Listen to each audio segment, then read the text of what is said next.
depuis 18 ans, sans relâche, Noura Lakil traque les terroristes islamistes. D'abord étudiante en philosophie, la boxeuse de Barbès s'est engagée dans la police comme on s'engage en religion. Le goût de l'action et de l'imprévu en plus.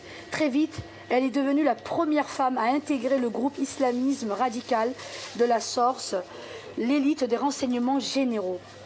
À l'image de cette personnalité hors du commun, agente d'élite renverse tous les clichés et nous plonge dans le parcours trépidant d'une femme d'exception. Donc voilà, agent d'élite, Noura Lakil, je me retrouve en elle. C'est un combat pour moi tous les jours, dans mon quotidien, que ce soit dans ma vie familiale, que dans la vie tout court, parce que je vis un petit peu ce côté discriminatoire et ce côté un petit peu misogyne où la femme doit faire sa place dans la société. Donc je suis militante associative au jour d'aujourd'hui, j'ai 44 ans et je suis maman de 5 enfants. Donc mon quotidien, c'est constamment, on va dire, me montrer, faire dire qui je suis, et ne pas me laisser faire. Parce que moi, aujourd'hui, je suis seule à élever mes enfants. Il faut savoir ça. Et c'est un combat parce qu'il faut avoir un mental d'acier, parce qu'il faut penser constamment à tenir la maison et à être derrière les enfants parce qu'on ne veut pas qu'ils partent à la dérive. Parce que la première fois quand on vit un acte de discrimination, c'est vrai que ça fait mal.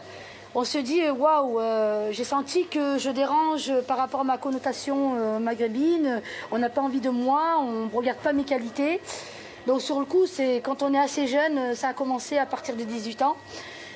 Ça a été dur à le prendre et puis après, avec le temps, on mûrit, on a des épreuves, on comprend ce que c'est la vie, la société, on se mûrit, mais on se mûrit d'un sens non rageux ou en colère, on se mûrit on va dire, d'une belle richesse parce que quand on le revit, on le vit avec, mais on le fait comprendre aux gens qui veulent pas nous accepter ou qui veulent pas nous prendre juste parce que on s'appelle Karima, ou on s'appelle Fatima, ou on s'appelle Rachid.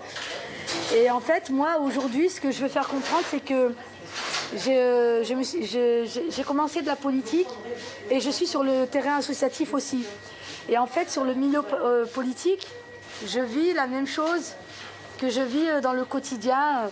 On voit que on n'a pas envie de vous laisser faire votre place, mais pour la faire, on a l'impression qu'il faut montrer un CV pour dire qui je suis.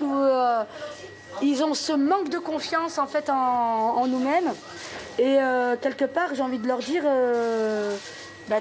tendez la chance, quoi, tendez la main, quoi, tendez la main à nous, quoi. On n'est pas là pour pouvoir faire notre place, pour avoir un intérêt quelque part. On est là parce qu'on a envie d'aider son prochain, on a envie d'aider le citoyen, on a envie d'être à son écoute. On est à son écoute, même si on ne peut pas faire grand-chose, mais on est là pour le citoyen. On est là, voilà, avec une parole, on peut rassurer une personne.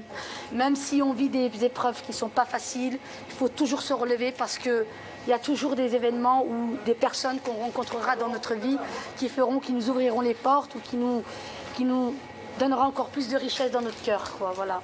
Merci Karima. Karima, la force. Voilà, merci.